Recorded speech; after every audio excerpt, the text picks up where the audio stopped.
Yo, what's up, guys? I tried the leg press today, something that I thought I'd never do. And honestly, for glute activation and only glute activation, will I admit so far that it was actually really good. Now, this was after I did deadlifts and squats and really focused my glutes. So usually I don't do deadlifts on my leg days. I have since added that to try and increase more like glute volume, stuff like that. Definitely felt it. I can feel in the top position and pulling off the ground, so I'm glad that it's increasing. I can feel it getting out of chairs. I can feel more stable in the squat too.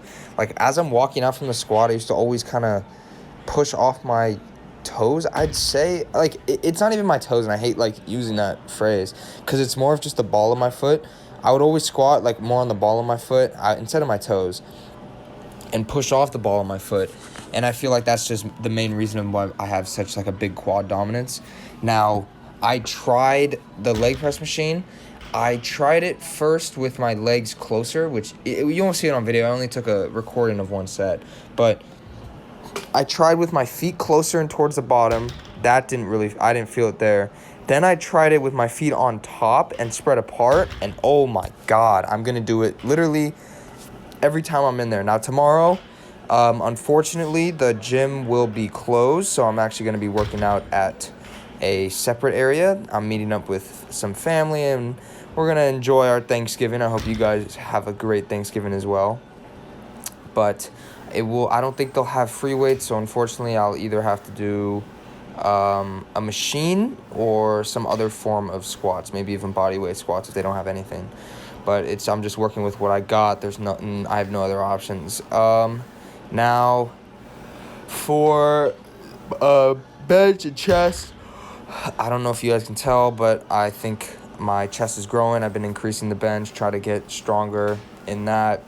I've been trying to cut down. I had another shift at the hospital today. Very insightful. I got to see the robot work. Very interesting. It picks up so basically for the robot, if anyone was wondering, and if you're not, I'm going to describe it anyway. So in the pharmacy, there is a big robot taking up like 70% of the pharmacy. I used to think it was like 90. I thought it was much bigger. It's not. The pharmacy is much bigger than I thought.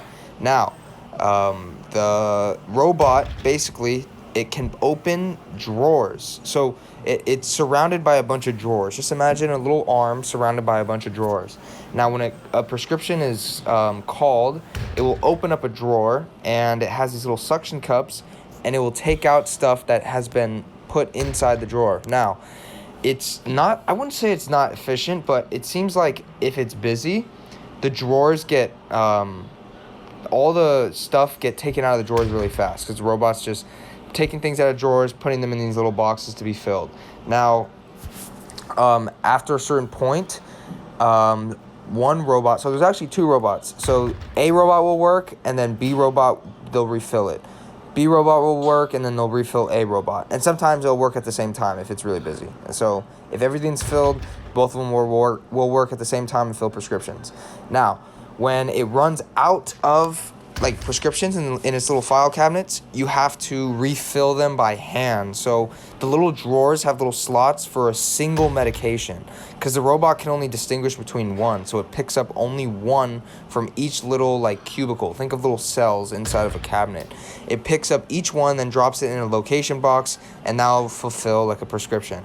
Now, just watching it was just blowing my mind. And then today I actually got to walk around and act as like a literal pharmacy tech. Although I was shadowed by an actual pharmacy tech. I got to do like all the duties of a pharmacy tech, supply medication to each room, stuff like that. Very interesting. I got the lay of the land. I got the lay of this new pavilion. Everything is so organized. At least for the building itself, like the patient rooms and the staff rooms and where you deliver things, everything is extremely organized, and I just find that really convenient because once you like, each floor is not different. I know it's much different than the old hospital because the old hospital, it started as like an original like building, and then they built on top of it, so everything's kind of new. Or not everything's kind of new. Some parts are new. Different floors are different from each other. Like it could be even like the same floor can be different than another section of that same floor if it was built on like later, if that makes sense. So things can be very confusing over there. Over here, like each patient floor is exactly the same, so it's a lot easier. They're still very short staffed, so some of them are short with people, but that just comes with the job. And it's interesting, they even talk about it. They're like, wow, like, so are you like a pharmacy tech? I'm like, I guess, like, not really, because like I'm just volunteering. They're like, oh, they don't even pay you? I'm like, no. But it's good healthcare experience. I'm getting a glimpse of what it looks like and how stressful and how tiring a day on the job can be. Now, this video is going to be posted much later. It's already 7:41 Eastern time, but I actually did this workout at 7 in the morning, and during the job I can feel that work fatigue where like you're doing your job and it's tiring. It really is. And I know, like, standing, or it wasn't even standing around, I walked everywhere. And I was telling the lady that, I'm like, wow, we're really getting our steps in, huh? And she's like, yep, you definitely do work in here. But yeah, we constantly were walking around the hospital, and then we'd walk back to the pharmacy, get more, and then walk back out. So it was definitely a walk-in job, I would say. But I don't think I could do it. I definitely could. Like, I'm not gonna say I don't have the willpower. I could definitely do it after a shift. It's just I feel like getting it out of the way in the morning is a lot easier. And I know this will translate to when I end up working as a nurse, but getting the workout done in the morning seems way better. It just seems like my whole day is like free, cause that workout that's just hanging over your head. If you're like exhausted, you have homework, you have all these other things. It's like the last thing you want to do. But this was the leg press, so I went as low as I could. It didn't go that low, but I had my feet up higher, and I was pushing completely through my heels. Now that bottom position and then pushing out, I felt my glutes like stretch, and especially on my left side, because that's been the problem side, especially with my pistol squats. So I'm definitely gonna add these. So if you guys have bad glute activation or bad quad activation, try the leg press. I wouldn't do it for my main exercise. I would either do it to start my exercise for squats or at the very end. Now, if you have quad problems, I would definitely put your feet more narrow and closer to the bottom, right here, like where I'm finishing. But that's just my 2 cents.